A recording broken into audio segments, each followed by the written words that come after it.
Hello, dearies! Today we talk about where I'm starting from, where I want to go, and how the heck I'm gonna get there.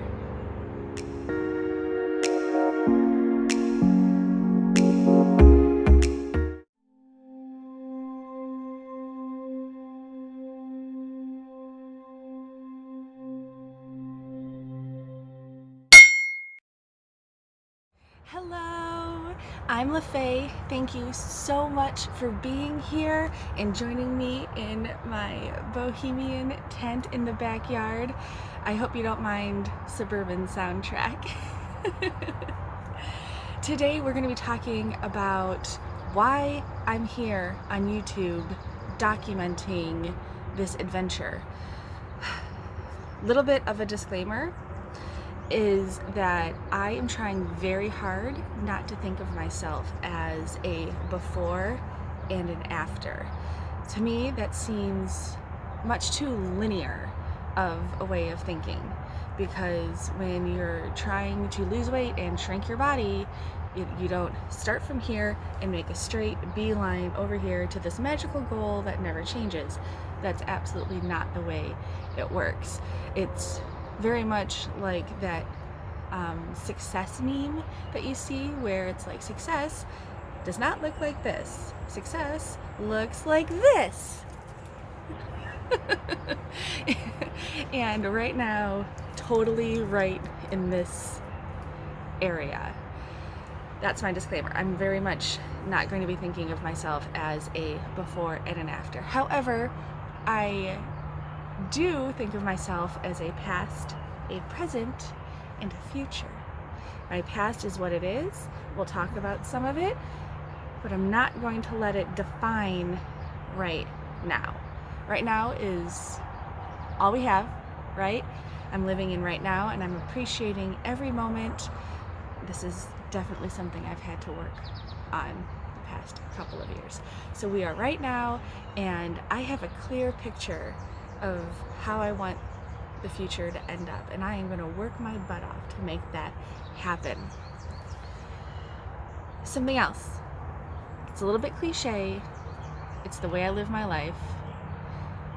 Failing to plan is planning to fail. I'm all about lists and numbers and charts and analyzing data and all of that stuff.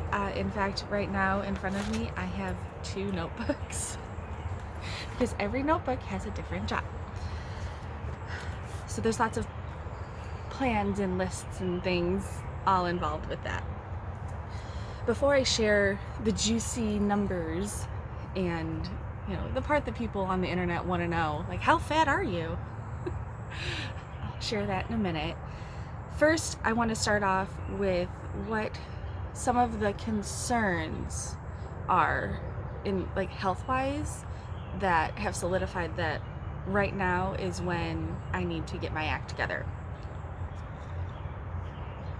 Other than I'm fat. So the first one is snoring and possible sleep apnea. Now, I have already lost 30 pounds. I'll get into that in a minute. And when I was 30 pounds heavier, my husband did tell me that there were times where I did have some apneic episodes. However, he doesn't tell me that anymore. I also haven't asked him. I should ask him. I know that I still snore. It's not as bad as it was. So that part's already improving, but I definitely, we just had a dove join us. That's amazing. Okay, high blood pressure. For most of my life, my blood pressure was like, are you alive? It was very much like in the 110 over 70 over 60, like low. Sometimes it was lower than that. And recently, just this year in 2020, I have been kind of dabbling in the 125 over 70 or 8, that bottom number. I always get confused. Anyway, the numbers that I've been dancing with would qualify me as like pre high blood pressure. It's the stage where you need to watch this so that it doesn't get worse and try to improve it. And actually, I did have influenza B back in January. That was awful. And I was like 149/80. My doctor was like, what's going on? And I'm like, I'm dying. But that calmed down and went back to what was my new normal, I guess. So blood pressure, I can't mess with that. I do have a genetic predisposition, like healthy weight family members just get high blood pressure, so I'm already like at a higher risk of developing it, and I definitely don't want to help it along. So high blood pressure is definitely a concern. Also, I want to avoid type 2 diabetes. That's something that I'm not interested in doing to my body. I'm not interested in the prescriptions that it would take to, keep me healthy in that. No, just not even gonna dance with that. I have no idea where I am in the blood pressure. My hair is being crazy. In the blood pressure realm, not blood pressure, diabetes realm. My mom has been diagnosed with type 2 diabetes. So it happened very close to me. I don't want it to happen to me. And kind of not really health related and maybe a little bit random. And I want my flexibility back. Back in my senior year of high school, 2002, 2003, I could like do the splits and stuff and, bend over and touch my toes, and I can't do that right now, and it kind of bums me out. So flexibility is a thing. Now, I do still need to get the yearly blood test done and all of that, but because pandemic, I haven't been in to see the doctor yet. So those will be happening hopefully during the summer. We can get all that stuff in, and I will update you on the actual hard numbers of my internal health. Okay, let's get on to the stats.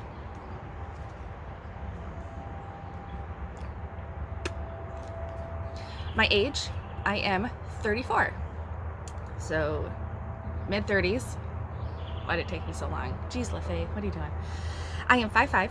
At my heaviest weight, I weighed 260 pounds. I'm pretty sure that put my BMI at like 40. I really felt like I was busting at the seams. So I can put a picture right here. This is me and my brother, my baby brother, at his wedding, and I was 260 pounds here. This is the picture that I was like, girl, no. 260 pounds. That was September of 2017, so 3 years ago, and I don't know what I did, but I saw that picture and was like, nope, and I lost 30 pounds. So I went from that to 230, and I maintained that weight loss for a year or two. I did really well. I lost 30 pounds and I maintained it. So I've already proven to myself that not only can I lose weight, I can keep it off. Like, whoa, light bulb moment. Because I was so afraid of, you lose weight, but then you gain it back. But yeah, LaFay, you didn't gain it back. So just lose more and keep it off. So that's what I'm going to do now. And the date for this whole, you're going to finish losing the weight, notes, June 2nd. That was the day that I was like, I'm done. Everything clicked. Something happened. The goddess whispered in my ear and was like, girlfriend, what you do? I don't know what happened, but on June 2nd, I got on the scale and I was still 230 pounds. Okay, there was some corona weight in there. I was like 223 right before the pandemic lockdowns. I'm in Michigan, so if you we were heavily locked down, and so I gained like about, so I was 230 pounds. That's the point. I was 230 pounds on June 2nd, and as of this morning, 220.2. It's like 2 weeks. 2 weeks, and I've already lost 10 pounds. Oh my gosh. Yes, it feels so good. So as of right now, 220. Oh, I did take some pictures. So I will put some like current front, back, side pictures. That was this morning. Yay. I will try to take some better ones. The thing about filming now is my son is home all of the time. So I have to find, it's the morning. It's a little bit before 8 o'clock in the morning, and I'm hoping he stays asleep. Otherwise, I can never film. So I'll work on better pictures. Okay, so on June 10th, I did take some body measurements. I wasn't very exacting with them. I just kind of wanted some rough, more rough data to kind of just track progress. So only one of my thighs, I only did one thigh and one arm, pretty sure the right side, was 25 inches. My hips were 45 inches. My belly was 46 inches. My waist and under bust were both 41 inches, so I'm nicely rectangular, I don't know. My bust was 45.5 inches. My neck was 14.5 inches, and my arm was 15.5 inches. So that's kind of where I'm starting. Again, that was June 12th. Now, that was all a little bit of my past and all of my present. So what does the future look like for me? Well, according to BMI, my future is 140 pounds. Now, I know when you get down there, depending on composition and blah, blah, blah, that it will very likely change, and I'm okay with that changing. Right now, the landscape is 140 pounds. I was 140 pounds in high school, which again was 2002 to 2003, because I'm 34. High school was a million years ago. I have no deadline for the goal weight of 140.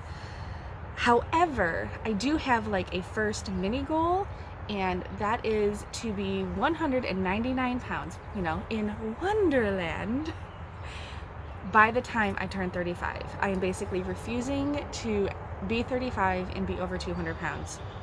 It's not going to happen. I'm not going to let myself. Also, my husband did say that as soon as I am under 200 pounds, I can get a new Fitbit. Which, by the way, if you're a Fitbit, see, this is my friend, my Fitbit. If you're a Fitbit fan, I'm going to put my email address right here, fitnesslefay@gmail.com, because I think you can use that email to find me on Fitbit. If you want, add me. Challenges are fun, and seeing people's progress on a day-to-day, it's so motivating. So if you want, find me on Fitbit, and we can be friends there and cheer each other on. I love it. So yes, that's my kind of acute goal. The only one with a deadline is October 1st is my birthday. So I need to be no more than 199 pounds on October 1st. And then I get a Fitbit. Yay! So what's the plan? How the heck am I going to do that? What am I doing right now that I've already lost 10 pounds? And a few things. First, we talked about it, Fitbit. No less than 10,000 steps a day. And that's very attainable for me right now. In my day-to-day normal life, I am actually a substitute teacher, and that definitely keeps me on my feet. So during the school year, when I'm up and moving all of the time, I would bump it up to 15, maybe 20,000 a day, but that's out of the question right now. 10,000 at least is perfect for me. Also, calories in, calories out. I eat whatever I want as long as it fits within my calorie budget. I'm very good with budgets, like money and all of that. So I just approach it the same way. This is how much you have to spend. Make sure that what you're spending it on is worth it. And da, da, da, da, da. I have chocolate every day, y'all. And I am not hungry, and what I eat in days will be coming. I love my food. Also, so 10,000 steps and calories in, calories out, those are all things that I've done in the past, and that's been fine. The new thing that I have added in is intermittent fasting. And I actually started intermittent fasting late last year in 2019, because I realized as a substitute teacher, it was just kind of natural anyway when I would get up and I would, only have coffee for a few hours, just trying to settle into my day. And then I really wouldn't have a chance to eat for the first time until my lunch period would come. So intermittent fasting just kind of made sense. I'm like, well, I already know that I'm not really gonna eat before this time, and I know that I always feel better if I stop myself from eating too close before bed. So I kind of naturally, without even knowing it, was intermittent fasting. And I decided that, well, let's just make it official. So my intermittent fasting goal is fasting for 16 hours and then have an 8-hour eating window. That's like my bare minimum. However, I have kind of been encroaching on the fasting for 18 hours, eating in a 6-hour window. That's kind of been happening, but as long as it's 16/8, I am very happy and very satisfied. This is just coffee with some stevia. It's pretty much black. So no calories. I was doing a little bit of cream before, and that was totally fine, but my dad used to drink his coffee black with just sugar, so it's how I started off drinking coffee. I digress. Okay, I have been rambling for over 15 minutes now. I do not want to take up any more of your time. However, if you want to ask me more questions, have any input, anything like that, please leave your comments down in the section beyond the veil. Also, find me on Instagram at fitnesslafay. I am just building up that account, so I need some more friends. Please join me. And I'm posting like my nightly walks and things like that. So please join me on Instagram and subscribe, because I really need the accountability, and and it would just really, really help me. So with all of that said, thank you so much for being with me in my lovely outdoor tent. I really appreciate you being here, and I will see you on the next one next week. Bye, dearies. Have a great day. Mwah.